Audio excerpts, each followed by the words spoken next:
Yo, it's Guido coming at you with a Tactics Talk. Welcome back. Thanks for tuning in. I am in my AMX 30B, a tank I despise.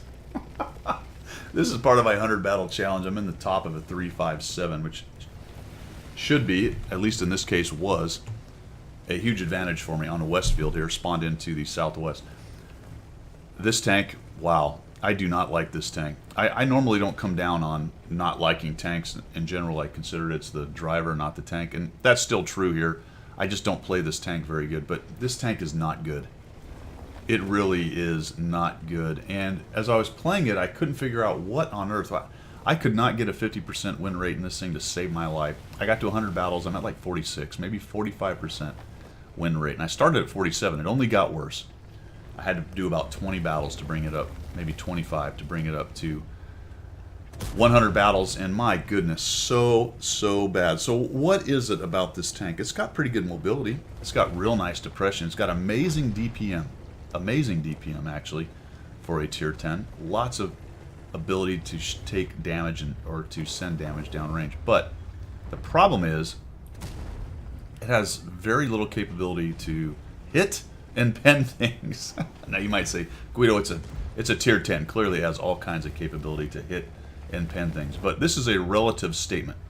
Relative to the other tanks, the other tier 10s, it's got the lowest, among the lowest, if not the lowest, and that was never going to pen, if not the lowest pen for its regular AP shell. It carries heat as its gold round, which is problematic.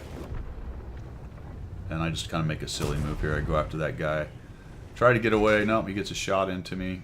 Spin around, stop. And there's that nice reload, right? Good DPM. Another shot into him. But the low pen, the fact that its heat round isn't great, really. And the accuracy. The accuracy is miserable. 0.34 accuracy. Not even close to being good at this tier. I mean, it's just awful. So it has a hard time penning with its regular AP. It has a hard time hitting, and that is not good for a otherwise very soft tank. Very soft tank. So I want to like this tank.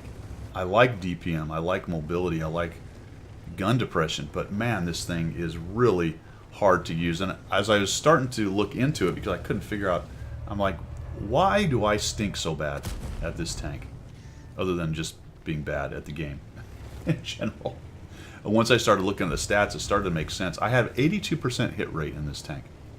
82%. And I take a lot of shots. Now that's just a terrible effort on my part. I'm going to eat a big hit from this. Another terrible effort. A bad selection of where to shoot. And finally I get my act together, but he dies. So I started looking at it. 82% hit rate, but a average DPM worse than a lot of my tier 8 heavies. 2300 or something like that, which is just atrocious. And I started paying attention to the hit, or the shot to hit to pen rate, and it was unbelievable. Unbelievable the amount of shots that don't pen in this thing. So it must be one of those tanks that just absolutely requires gold spam. Now you're seeing me take some snapshots in here. One of the reasons being that I got tired of exposing this tank to any kind of shots because it simply cannot take them. A little rushed. Could have gone after the lower plate a little better. But the thing, I mean an FV, this thing, I just bounced off the front of an FV. It's not exactly known for its armor, even the front. But the relatively low pen of this gun, there's a bounce off the turret, that's more expected, is going to cause things like that. So really, this game comes to be about the best I can do in this tank. And it's not a great game by any means. I'm only at 2,273. I've taken a bunch of shots. A bunch of shots. But only at 2,273. Now, it may also be, in the case of this tank, that this maybe is more of a true second line support tank. A term that drives me absolutely crazy. Because what that usually means to people, there's a shot, see what I'm talking about? Just that accuracy. What that means usually to people is camping in the back. I am a second line support sniper. I camp in the back. This may well and truly be one of those tanks you just have to sit back with and take very, very careful shots. And at .34 accuracy, that's exactly what you need to do. So all those snapshots, all that aggressive maneuvering kind of work just doesn't work very well with this tank. And the problem with something like that is that this tank's mobility and turret depression sort of begs for it to be more of an active ridge sniping kind of tank. But the armor layout and all the rest of its capabilities don't really work with that, which means you want to pop over, take a shot, and get back to cover. But its accuracy is so crap that it just really struggles with that, which leaves you to, hey, I just need to sort of, let's see if we can get this shot here. I just need to sort of sit back, wait till I fully zoom, and take those really careful shots in the back. And that is not a very dynamic tank. And this seems like it wants to be a very dynamic tank. So we'll move in here. I come all the way to the back edge. All my buddies are lining up on the ridges. So I'm watching this go on. I'm thinking if I run into that 54E1 and the T69, I will quickly disappear. They will just gun me down with their autoloaders. I'll get one shot off and that'll be that. So I want to be careful. I'll come low instead of driving up on the top of the ridge. That way it'll make it more difficult for them to come up and over and take a shot. They're not there because I'm not lit, so let's go ahead and pop up here. I'll use the one bush I'm aware of, even though I probably just exposed myself doing that. Take a look. Again, I don't want to drive over the flat ridge part right there. But I wasn't lit, so I'll go. And now I am lit, so I'll cut right. That was always the plan. If I got lit, I'll get down below this terrain right here. Come down low. The 100 LT does concern me. He's got a lot of view range. It is possible he'd see me right there, but he's way over there, so that's fortunate. There we go. Let's see if we can get a sniper on this guy. We can, but we're only going to crit damage. We're only going to crit damage. Come up here and take a look. What do we got? Yep, someone in that bush. And that does not surprise me. More than likely, one or two of them are back in there. So I'll come down low. That'll force the 100 LT to come up over that edge if he wants to get a shot on me. He's the next guy I would like to get rid of. I need to find him. Once we can get rid of him, we can worry about the guys that are probably sitting in those bushes back there. Come back around here. Where is that 100 LT? Notice my entire team is still, every one of them, still up on the hill right there. I don't want to come boiling around that corner, especially while I'm not loaded.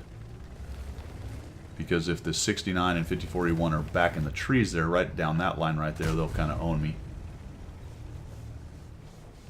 Look at them. They're all still on the ridge. Not one of them has made a move. All of them are just relying on me to find the guys. Oh, man. I will tell you what. This game's unreal sometimes. Take a quick look. I went into the bush and backed out because if I got lit, I didn't want to wait the 3 seconds and take a couple shots. So I'll just kind of peek in, back out. See if I'm lit. Nope. Maybe look again. No, they're not moving around. I cannot see them. So I'll come down the other way, up and around, because I know I can use this low area right here to move up. Use the hill to shield me, and then pop up here, and more than likely I'm going to proxy light someone or find them. Down he goes. Finally, the WZ has moved up to help. When they realize that the enemy is so far in the corner they can't get shot sitting back there, then they've finally done something. So the WZ actually lights that guy up. I didn't realize it was that low hit points. I'm going to come over and shoot him. And then I decide, you know what, we're just going to ram this guy. Let's see what happens here. He's trying to reload. Holy cow, don't do it. Down he goes. Oh, jeez. Finished off by my own team sitting in the back. That was fantastic. That shot by the JT was so late. I have a hard time believing. Let me see. What's the name on Geo? I think he might have sent me a note. Actually, it was the artillery sent me a note. I have a hard time believing that that guy shot before I rammed him. I mean, I rammed him and was backing up, got hit by the artillery, and then by the by the JT, so I'm really not sure what was going on there. 4,369 damage, 485 assist, 2 kills, killed by my own team at the end. The artillery guy did send a note and said sorry about that, so good on him. But that was quite literally and honestly the best game of the lot, and it wasn't that amazing. I think it's a class 2 or 3 at best. I'll show you the stuff afterwards. I just struggled in this tank, and this was a top tier game. I should do well. There were plenty of other top tier games where I got absolutely massacred. Amazing. That it is a tough tank to love.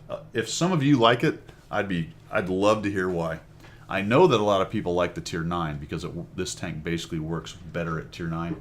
The upgraded tier 10 is not really that much better than the tier 9, to be quite honest. And of course, it doesn't see tier 7s like the tier 9 does. So I don't know. It is very possible I'm missing something. Probably my guess is way too over aggressive in it because it just simply cannot do that. But then I'm thinking, well, okay, it's a standoff sniper. Well, it can't do that either because its accuracy stinks so bad and its pen is so low. I don't know, man. I don't know what to do with this tank except park it because I got my 100 battles. All right, guys, thanks for tuning in. I appreciate it, and we will see you.